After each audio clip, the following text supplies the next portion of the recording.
Hello everyone, welcome to Home Buyer 101 class. I'm John Graham with CharlestonPropertyShop.com, working with Carolina One Real Estate here in the Charleston area, and I'll be taking you through class today. We're going to be talking about the basics of the home buying process. What is involved in buying a home, whether it's a condo or townhouse or house, what does it take to get into a home? We're going to talk about several different topics. We're going to talk about searching for a home, how to get set up on a search and get out and get looking at homes.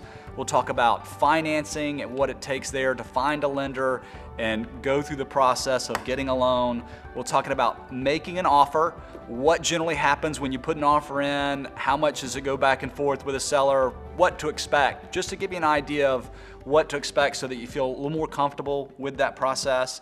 And then we're going to talk about going from contract to close. Once you've signed on that dotted line, you're under contract on a house, what are the things that need to happen to get to that closing table with the attorney to sign and get your keys, whether it's setting up a home inspection and having your home inspector come through, picking a lender, finding hazard insurance for your new home, setting up the electrical and the water. All those things we're going to talk about in this class, and we'll do a good job trying to remember to cover all the basics. It is a lot of information though, so rather than have this be a 2-week course and just overwhelm you, we're going to try and cover it all in about an hour. So we may leave some questions that you have unanswered, and feel free to call us or email us with those questions if there's something that you had a question about that we miss in this course. I did want to say that buying a home is a process more than a one-time thing. It sometimes can stretch out for a few months, and somebody might be kind of waiting for a little bit longer than that to find the house that they love, and that's okay. But along the way, the things we talk about today, nothing is that difficult to understand. I would say that nothing in the home buying process is rocket science. It's just a lot of little things to remember.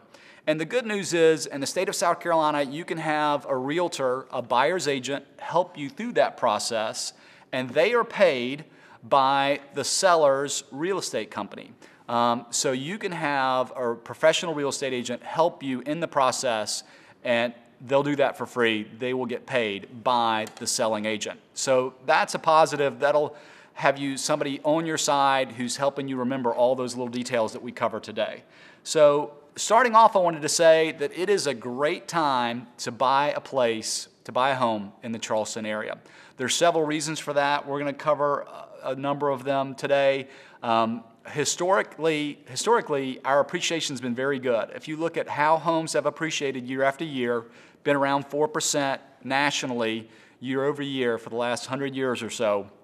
And Charleston's, for the last 30 years, has stayed ahead of that national average. We have a tendency to appreciate a little better than many of the other areas in the United States. And there are several reasons for that.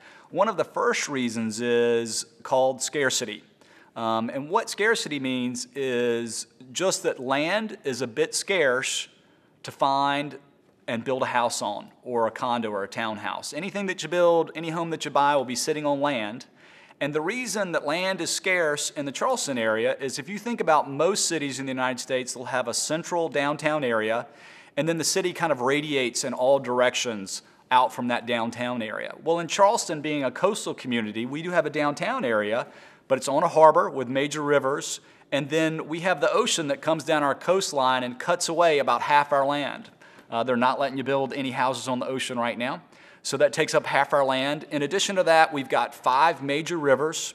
A lot of those rivers have major tidal creeks that come off of them. All of them have marshland that stretch back off of them for a distance. Inland, we have wetlands. All of those things are unbuildable. You can't purchase that land to buy a house on. So what it does is it create a situation where land is more expensive to buy and homes get more expensive to put on that land, and it has a tendency to push homes prices up, and it helps our homes appreciate more quickly. And that's one of the reasons that land is scarce in the area to build property on. The next reason that we have that our home prices continue to see good appreciation is that our population continues to go up. There are more people moving here all the time. Charleston is just a fantastic place to live and have a home. We have the historic area downtown that's been incredibly well preserved and maintained. We have beaches, we have golf courses, we have rivers. There's just a ton of things to do to get outdoors and enjoy Charleston. For the last several years in a row, several of the travel magazines have rated Charleston the #1 place in the United States to come and visit. So we just continue to see a lot of people want to try and move here if they can. In addition to that, we've had good business growth. We've had a lot of major corporations relocate here or open up here with new jobs. We've seen Amazon, we've seen Google, Boeing has started here in the last few years, started to build planes here, added several thousand jobs, and we're likely to continue to see growth there. So our jobs market has brought new people in as well. In addition to that, we have a fantastic tourism industry and a port industry as well. Both of those industries last year did around $4 billion for one and $5 billion for the other.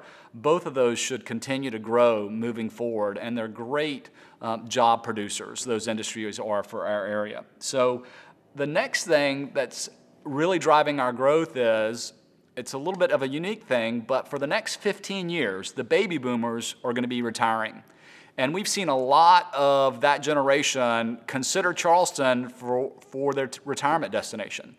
As a matter of fact, a couple of years ago, I sold condos in the area for one of the major developers, and probably 1 out of every 4 people that walked in the door was from out of state, and they were considering retiring here, owning a second home here, possibly purchasing a home now to rent for a few years, and then when they retire, 5 years down the road, coming here, and they would already have a house here that they could move straight into. So we expect for the next 15 years, our population growth really be spurred by several of those baby boomers that are selecting Charleston as a place to live and retire.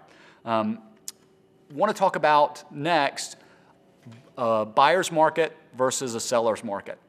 And you may have heard those terms. I would say that right now we are in the beginning of a seller's market in Charleston.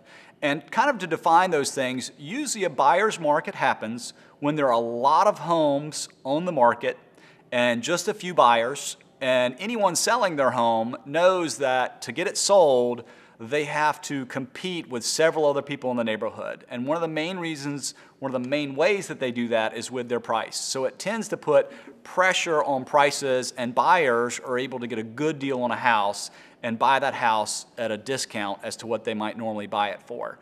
In a seller's market, there's just a few homes on the market, and there are more buyers, and sellers know that they can hold firm on their price, and there's not much for buyers to choose from. So they're likely to get a buyer to come and purchase their house.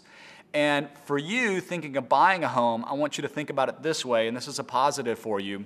In a buyer's market, prices have a tendency to stay flat or back up a little bit. And in a seller's market, prices have a tendency just to continue to rise.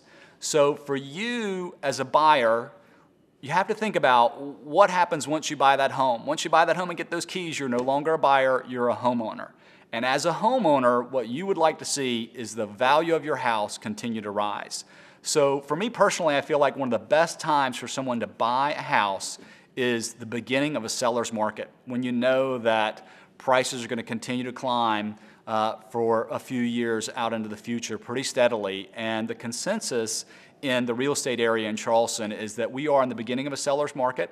Not everywhere. As you get further out, some neighborhoods have not had a tendency to bounce back as well as others. But for most of Charleston, those neighborhoods, those areas have entered into a seller's market. But that's a good time for you as a potential homeowner to enter the market and see some appreciation in your house right away, right off the bat. So once again, I want to say it's great to have you here for the course. We're going to be going into our next few videos. You can click off of this video and go to the next video. We'll be covering all the steps of the process. Thanks so much for joining us today. We look forward to being with you. Thank you.